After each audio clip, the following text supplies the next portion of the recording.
We were greeted by our friends and taken to their lovely home where we got the taste of our first durian ice cream. Once you get past the smell, the ice cream is really tasty, and we had a lot of taste of different fruits from mangosteen to pineapples and other local fruits. The next day we were on our way to Tagay Tay. Our host said we should start very early in order to avoid the traffic, and we couldn't believe why he would say that. For our road to Tagay Tay was pretty smooth and uneventful and pretty quick, but as we neared the town of Tagay Tay, the last 3 kilometers must have taken us over 45 minutes to an hour.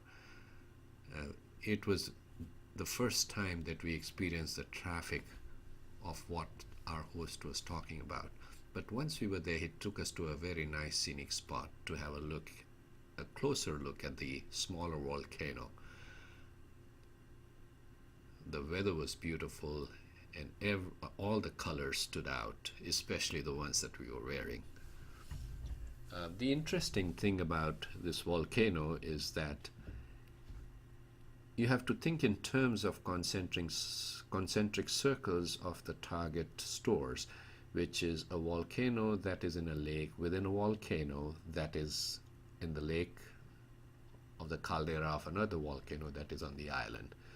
So in other words, there is a volcano which is within a lake, which is within a volcano, which is in a lake, in a volcano that is on an island. Sounds confusing, but once you actually have a look at the pictures, it would make sense. This is a hotel that is on the rim of the caldera. When the last time it blew the whole town of Tagay Tay, this was built afterwards, and it has some of the most scenic views of the volcano, the small volcano, and the surrounding volcano, and then the bigger caldera at the very end.